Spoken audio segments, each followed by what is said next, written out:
खबरों में आगे बढ़ते हैं। यूपी में नए गठबंधन का ऐलान करेंगे असदुद्दीन ओवैसी। ओवैसी के नए गठबंधन में 5 सियासी दल शामिल होंगे, ये खबर सामने आ रही है। यूपी के कानपुर में आज असदुद्दीन ओवैसी की भी जनसभा है।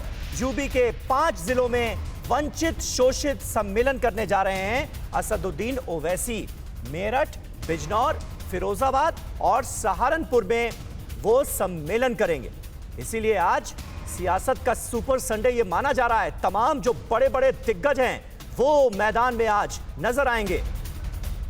कानपुर रैली से पहले ओवैसी ने सेक्युलरिज्म पर बड़ा सवाल उठाया है। सेक्युलरिज्म पर असदुद्दीन ओवैसी का बड़ा बयान। सेक्युलरिज्म शब्द से मुस्लिमों को सबसे ज्यादा नुकसान हुआ, ये क्यों कहा असदुद्दीन ओवैसी ने, सुनिए। तुम सेक्युलरिज्म की बात करो, और सेक्युलरिज्म एक ऐसा लफ्ज है जो मुसलमानों को जितना धोखा इस लफ्ज ने दिया किसी ने नहीं दिया। हर अखबार जब आप यूपी का चुनाव आ रहा है, अब मैं कल जा रहा हूं कानपुर को, तो जैसे मैं अब शुरू हो गया वहां पर ओवैसी आ रहा है, सेक्युलरिज्म कमजोर होगा। अरे क्या सेक्युलरिज्म का ठेका तुमने लेके रखा है? कब तक आप धोखा खाएंगे? कब तक मुसलमान धोखा खाएगा इन हमदर्दी की बातों को सुन सुनकर?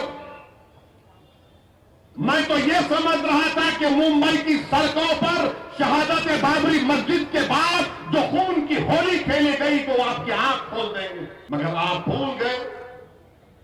फिर चुनाव पे चुनाव आया, सेक्युलरिज्म सेक्युलरिज्म सेक्युलरिज्म। बताओ भारत के मुसलमानों, मैं सिर्फ महाराष्ट्र के मुसलमानों से नहीं, मैं भारत के मुसलमानों से पूछ रहा हूं, सेक्युलरिज्म से हमको क्या मिला?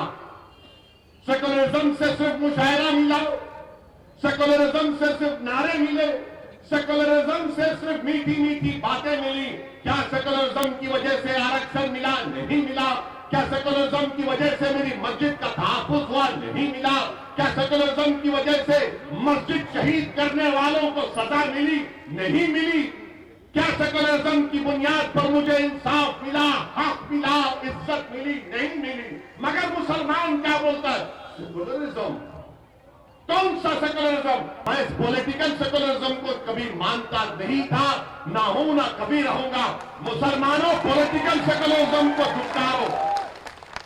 आपको एक सियासी ताकत बनना है, आपको एक सियासी कुव्वत बनना है। राकेश त्रिपाठी हमारे साथ मौजूद हैं। बाबरी विध्वंस का मुद्दा भी एक बार फिर असदुद्दीन ओवैसी उठाते हुए नजर आ रहे हैं और बड़ा सवाल यह पूछ रहे हैं कि सेक्युलरिज्म से देश के मुसलमानों को मिला क्या? राकेश त्रिपाठी, देखिए, सेक्युलरिज्म से तो सच में नुकसान हुआ है, इस बात से तो मैं भी सहमत हूँ।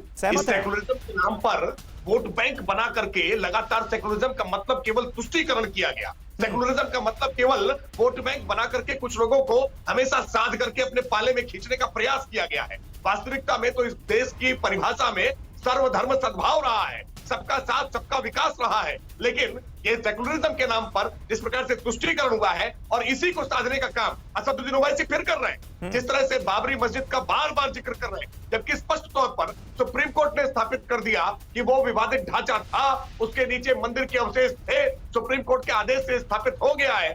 बावजूद इसके सुप्रीम कोर्ट की अवमानना करके बार बार ये याद दिलाना, ये ध्रुवीकरण करना, मजहबी आधार पर उन्माद फैलाने के लिए इस तरह से प्रयास करना, लेकिन राकेश जी, आप ये बड़ी बात कह रहे हैं कि आप असदुद्दीन ओवैसी से पूरी तरह से सहमत हैं कि सेक्युलरिज्म शब्द का इस्तेमाल मुसलमानों के तुष्टीकरण के लिए किया गया है इस देश की सियासत में, आप ये मान रहे हैं? मैं बिल्कुल सहमत।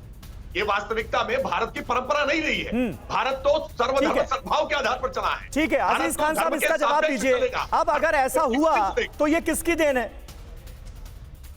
देखिए समीर भाई, ऐसा है कि ओवैसी जी के इस स्टेटमेंट से राकेश त्रिपाठी सहमत हैं, ये बहुत अच्छी बात है। सहमत भी होना चाहिए, क्योंकि जो उनकी विचारधारा है वो इनकी विचारधारा है। ये लोग नफरत घोल रहे हैं, नफरत जहर घोल रहे हैं। ये कभी बात नहीं करेंगे कि 29 किसान पर डे सुसाइड कर रहा है, एनसीआरबी का आंकड़ा है। ये कभी बात नहीं करेंगे कि 42 बेरोजगार पर डे सुसाइड कर रहा है। ये कभी बात नहीं करेंगे कि 103 दिहाड़ी मजदूर पर डे सुसाइड कर रहा है। अरे इसकी बात भी तो कर लो ना, ये भी सेक्युलरिज्म के हिस्से में आता है। भाई, सेक्युलरिज्म का मतलब देश को बचाना और देश के संविधान को बचाना, कि संविधान का एक अहम हिस्सा है सेक्युलरिज्म। लेकिन इसकी बात ये नहीं करेंगे। राकेश त्रिपाठी कह रहे साहब सेक्युलरिज्म से मुझे भी नफरत है, तो इनको तो नफरत है।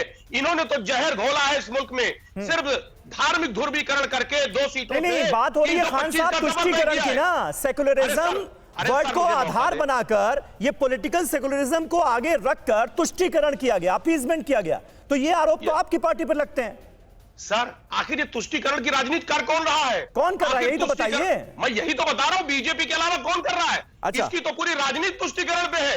इसने पूरे राजनीति को इस कदर गंदा कर दिया है कि आज भाई को भाई से लड़ाने का प्रयास किया जा रहा है, पड़ोसी को पड़ोसी से लड़ाने का प्रयास किया जा रहा है, सिर्फ राजनीतिक स्वार्थ साधने के लिए, और कुछ नहीं है। आज राजनीति के लिए किस हद तक ये गिर जाएगी पार्टी, आप देखिए किस हद तक किस हद तक ठीक है, अमरनाथ अग्रवाल साहब भी हमारे साथ मौजूद हैं। अग्रवाल साहब, आपको लगता है इस पर बात होनी चाहिए, क्योंकि चर्चा छिड़ी है तो फिर दूर तलक जाएगी बात? तो देखिए, इस पे बात करने की कोई जरूरत नहीं है, स्पष्ट हो चुका है, छोटे बड़े भाई हैं दोनों। आप बताओ हमारा संविधान क्या कहता है? सोशल सेक्युलर कंट्री है। परवाह देश की, सोमवार से शुक्रवार रात 10 बजे TV9 भारतवर्ष पर।